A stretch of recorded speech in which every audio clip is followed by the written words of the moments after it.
Bienvenue dans cette nouvelle vidéo. Nous allons maintenant aborder les notions de boucle. Et nous allons parler précisément de la boucle while et de la boucle do while. Afin de bien expliquer cela, je vais créer un fichier while.c. Ok. La boucle while, c'est la boucle tant que en algorithme, n'est-ce pas? Et en C, voici comment ça se présente. While, condition, while, condition. Et ici, on met le code à exécuter tant que la condition est vraie. Voilà la syntaxe donc de la boucle while en C, n'est-ce pas? Et un petit rappel, n'est-ce pas, de la boucle while. Il faut savoir qu'avec la boucle while, n'est-ce pas, la condition est évaluée avant chaque itération. C'est très important de le savoir. Et si elle est vraie, n'est-ce pas, on exécute le bloc. Donc, on exécute le bloc si et seulement si la condition est vraie. Et si ce n'est pas vrai, on n'entre même pas dans la boucle. N'est-ce pas? C'est comme ça que ça fonctionne. Il faut savoir qu'il faut faire très attention en fait. Si la condition est fausse dès le départ, n'est-ce pas, le bloc ne sera jamais exécuté. Donc, c'est très important de savoir cela. Si on a une condition fausse dès le départ, la condition ne sera jamais exécutée. Ok. Maintenant, donc, on va faire les exemples. On va faire l'exemple. On va écrire un code pour voir comment le while fonctionne en fait.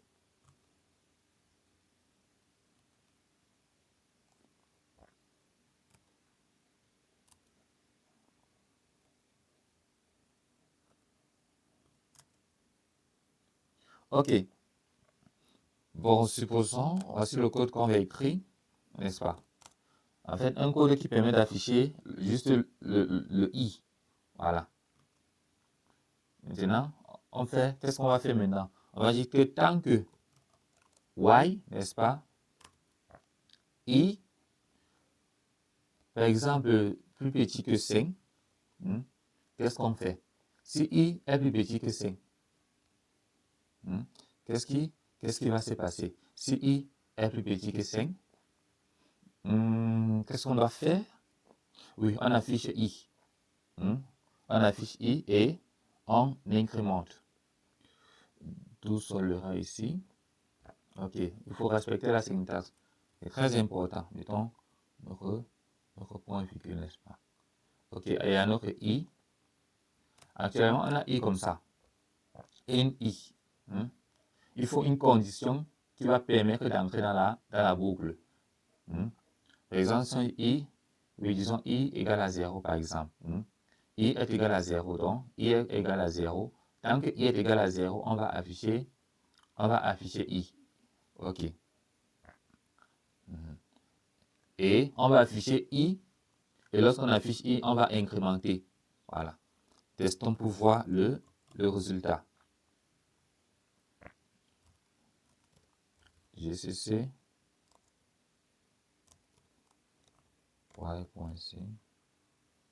Qu'est-ce qui se passe? On a oublié d'importer notre bibliothèque. Notre librairie, autant pour moi, ou notre directive pré-pro. Pré-pro, c'est ça.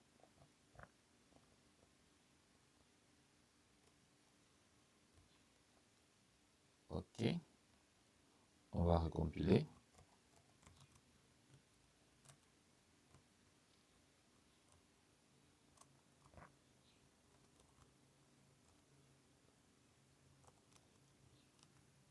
Voilà. Vous voyez, on a comme résultat 1, 2, 3, 0, 1, 2, 3, 4, n'est-ce pas? Vous voyez, on a comme résultat 0, 1, 2, 3, 4, n'est-ce pas?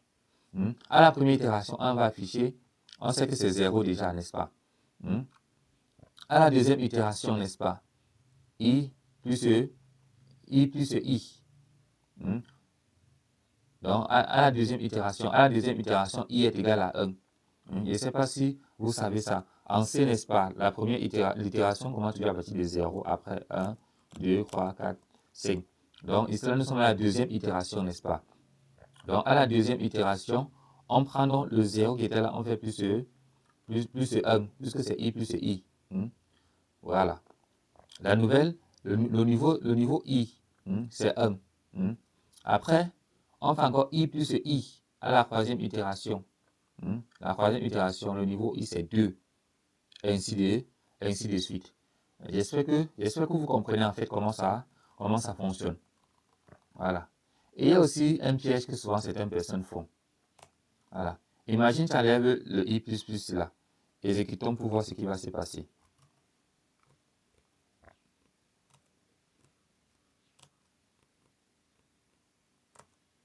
Vous voyez, on a une boucle infinie.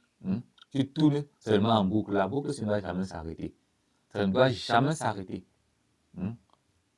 Parce que 0 est toujours plus petit que 5. La valeur de I, c'est toujours 0. Vous voyez comment ça fait, ça ne doit jamais s'arrêter.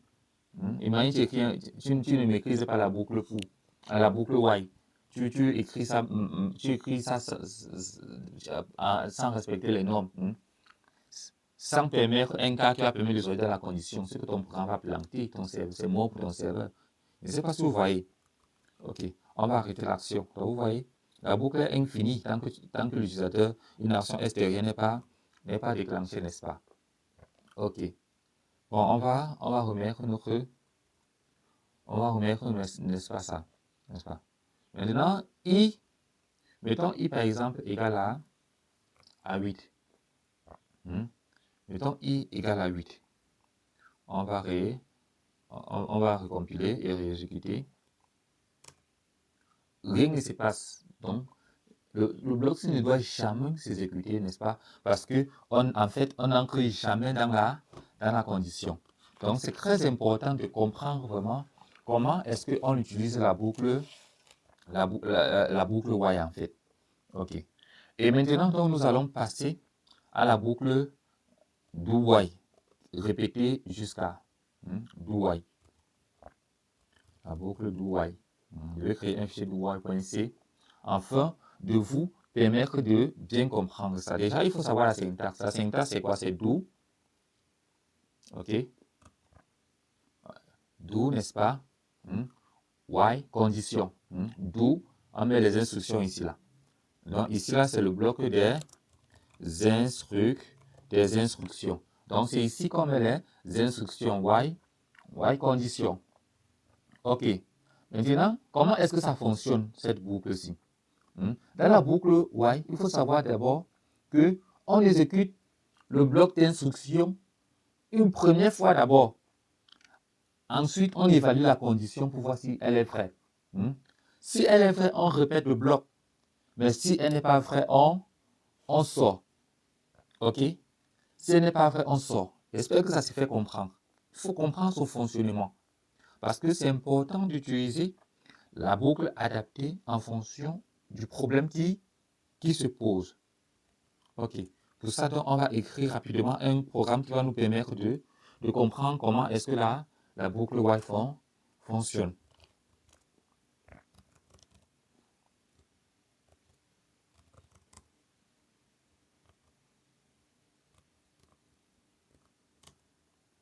Ok. On va toujours faire un programme qui affiche, on va faire le même programme qu'on a fait dans la boucle while. On va faire le même programme. Je déclare par exemple I égale à 10. Voilà. Maintenant, je vais utiliser le do, n'est-ce pas?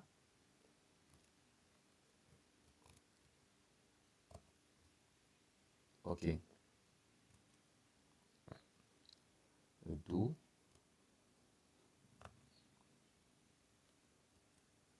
Ok. Le do while.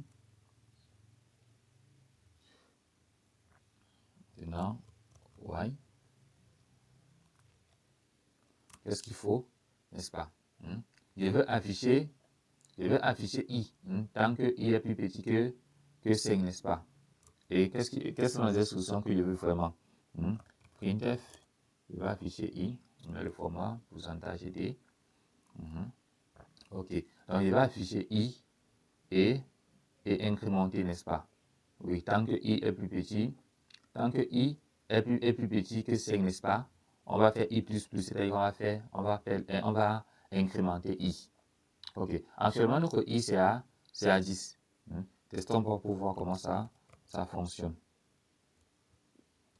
GCC y.c non /a.org. Vous savez pourquoi 10 s'affiche, n'est-ce pas? 10 s'affiche parce que avec le do while, n'est-ce pas, on exécute le bloc au moins une fois d'abord. Et lorsqu'on exécute, on regarde si est-ce que la condition est respectée. Non. Donc, quand la condition n'est pas respectée, ça affiche juste le i qui est stocké dans la variable et ça sort. Ça ne continue plus. Voilà. Maintenant, essayons un peu de faire pour que la condition soit respectée. Voilà. Si on met i égale par exemple à 1. OK. I est égal à 1. Vous voyez, qu'est-ce que ça fait? I est égal à 1. Ça vient là. Ça affiche 1. La condition est respectée. La condition est respectée. On passe au deuxième tour. Ça fait 1 plus 1 qui fait 2. La condition est respectée. Maintenant, 2 plus 1 qui fait 3. Après, maintenant, 3 plus 1 qui fait 4. Donc, j'espère que vous comprenez comment est-ce que le do while fonctionne dès à présent. C'est très facile le do while. Il fonctionne un peu comme le while, mais la différence avec lui, c'est que on exécute d'abord une instruction avant de sortir. On vérifie une instruction. Si l'instruction respecte la condition, on continue. Par exemple, on continue l'exécution du deuxième. Mais si ça ne respecte pas, on sort directement. Si ça ne respecte pas la condition, on sort directement. Donc, c'est vraiment important de comprendre cela. OK. Donc, pour résumer, donc, qu'est-ce qu'il faut savoir? Quand est-ce qu'on utilise le do while? Tu utilises le do while quand tu as besoin d'exécuter l'action avant de tester la condition. Oui. Donc, on a fait un exemple, n'est-ce pas? Et je vais encore vous donner un autre exemple pour que vous compreniez mieux cela. Et maintenant, nous allons faire l'exemple de... On peut faire l'exemple de quoi? Par exemple, un menu. On va faire par exemple l'exemple d'un menu qui permet de choisir, par exemple, si on veut continuer un jeu ou si on veut quitter le jeu. Voilà. Donc, un autre exemple pour que vous puissiez bien comprendre cela.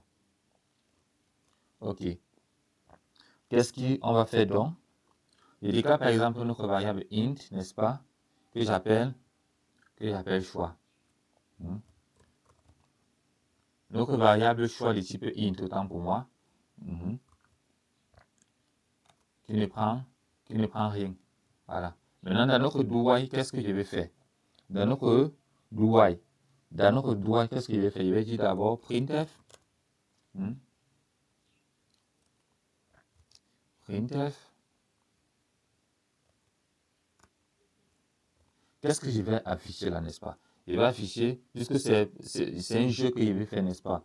Je vais écrire un message qui va permettre à l'utilisateur de choisir s'il veut jouer ou s'il veut quitter, s'il veut entrer dans le jeu ou s'il veut quitter le jeu. Voilà. Donc c'est ce que je veux, c'est ce que je vais faire. Jouer, n, n'est-ce pas? Et encore, qu'est-ce que je veux? De quitter. Donc l'utilisateur, lorsqu'on va exécuter, on va lui demander s'il veut jouer ou s'il veut quitter, n'est-ce pas? Quel est le problème ici? Et c'est ça. Voilà. Maintenant, je veux récupérer le choix de... Maintenant, qu'est-ce qu'il doit faire? Maintenant, je dois récupérer le choix, n'est-ce pas, que l'utilisateur doit entrer. Et maintenant, tant que, n'est-ce pas, le choix est différent de 2, il doit jouer. Tant que le choix que l'utilisateur entre au clavier est différent de 2, il doit jouer. OK. Vous voyez comment l'informatique est passionnante, n'est-ce pas? Donc ça, c'est la logique d'un jeu. Tu peux te servir de ça pour approfondir, pour créer un jeu. Le C, c'est un langage pour les jeux. GCC, on compile le programme. Do while.c. On exécute A.autre. Ok, on a là, on a joué qui était. Je dis que non, je veux moi jouer. Je vais jouer. Imagine si j'avais inscrit les instructions pour jouer, je jouais moi seulement, vous voyez. Maintenant, si j'entre par exemple 2, et quitte le jeu. Donc c'est très magnifique, n'est-ce pas? Ok. Donc pour conclure, n'est-ce pas? Il faut savoir faire la différence entre le while et le do while. C'est très important. Dans le while, n'est-ce pas? C'est possible qu'on exécute la condition 0 fois. Or, dans le do while, qui est le répété jusqu'à un algorithme, on doit exécuter la condition au moins une fois. Donc, c'est très important. Rendez-vous donc dans la prochaine vidéo où on va encore apprendre beaucoup de choses passionnantes sur le langage C.